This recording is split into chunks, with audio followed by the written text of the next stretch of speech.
Hello everybody, it's Andrew Hutchings here, still not a licensed physician, still never giving medical advice. It's purely educational and entertainment. And this video is about psychiatric illnesses. So the widespread belief today is that they are like a genetic chemical disorder. May be genetic in origin or it may not be, but at the end of the day that there is a chemical imbalance. At least that's the widespread belief for a lot of the psychiatric illnesses. I'm not sure how much they believe in. I'm not gonna. Okay, so the point is that the chemical ones, we really have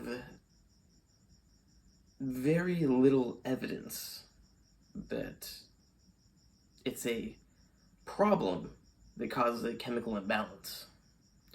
I mean, little evidence that it's like an inherent chemical imbalance.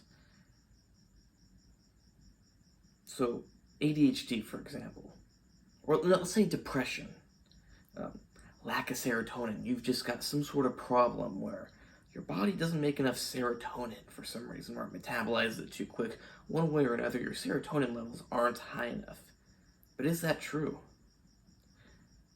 Because it's entirely possible, and there are studies that would suggest, and common sense and life experience, that would suggest that it's not an issue of your body not making the serotonin, but an issue of, like, inherently not making it regardless of what you do, but an issue of you're not doing something to make your body generate it, or your life situation isn't conducive to being not depressed.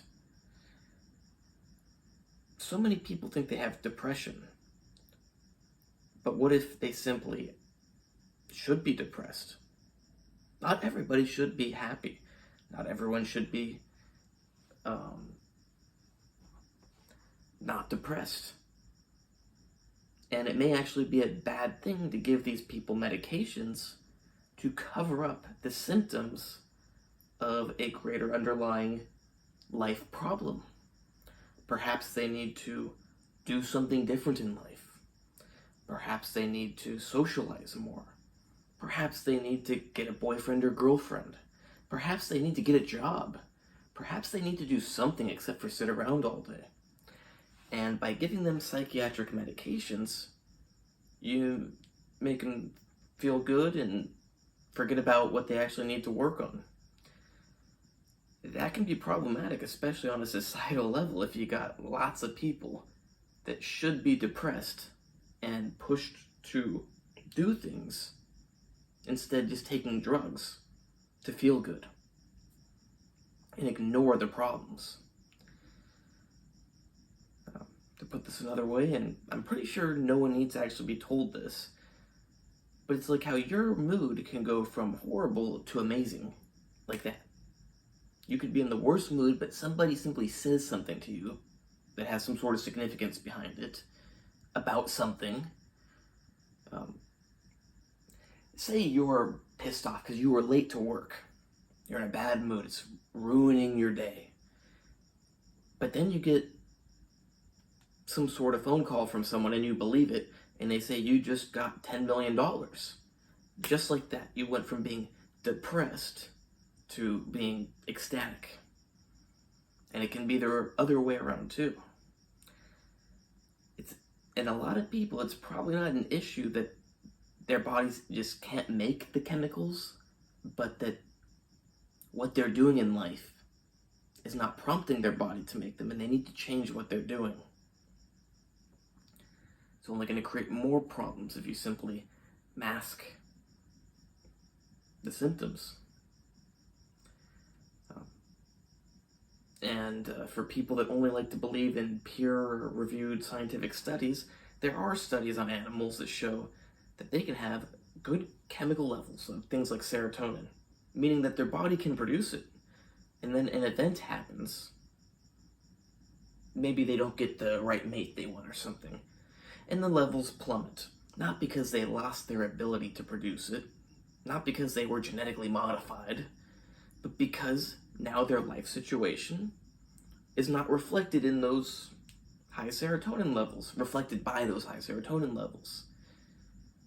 That's how the human body works. If a tiger jumps out at you, you get high adrenaline. If there's no tiger, you don't get high adrenaline. Unless you take a drug. If you are being chased by a tiger, you will have high adrenaline. Unless you stop being chased by a tiger. It's not going to lower itself. Or unless, like, you know for sure the tiger's not going to get you for some reason. Then maybe you won't have high adrenaline.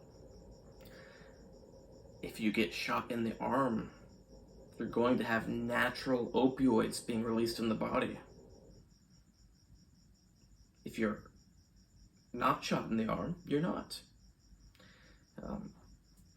The point is, again, that the chemicals in our body depend on what's happening to us. And it's not our lack of ability to produce them, it's that they're not supposed to be produced at certain times. I think I've said enough.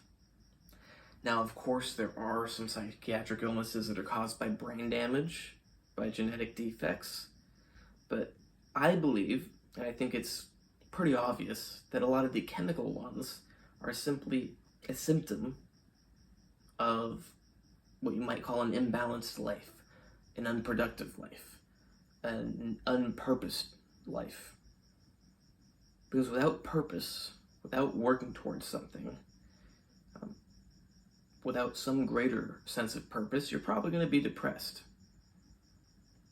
You put yourself in the middle of a forest with infinite food and water, and you'll have a good time for a while, probably, especially when you're building shelter and if you're going to do that. But you give yourself infinite resources, but nothing to do. You're probably going to end up depressed. Not because you lost your ability to make those neurochemicals, but because there's no reason for them to be released. They exist for a reason. They work how they do for a reason. If you just bypass it all, yeah, you'll feel better, but your life will probably get worse. My website is andrewhutchins.org, where you can hire me for consultations, training consultations, diet consultations, supplement consultations, not medical advice. But remember, it's not medical advice if I don't tell you to do it. And my book on tendinitis is out. You can buy it. I recommend you do if you don't like tendinitis. If you love your tendinitis, buy it, because you're probably going to change your mind sooner or later. And my Instagram is natural_true_fitness.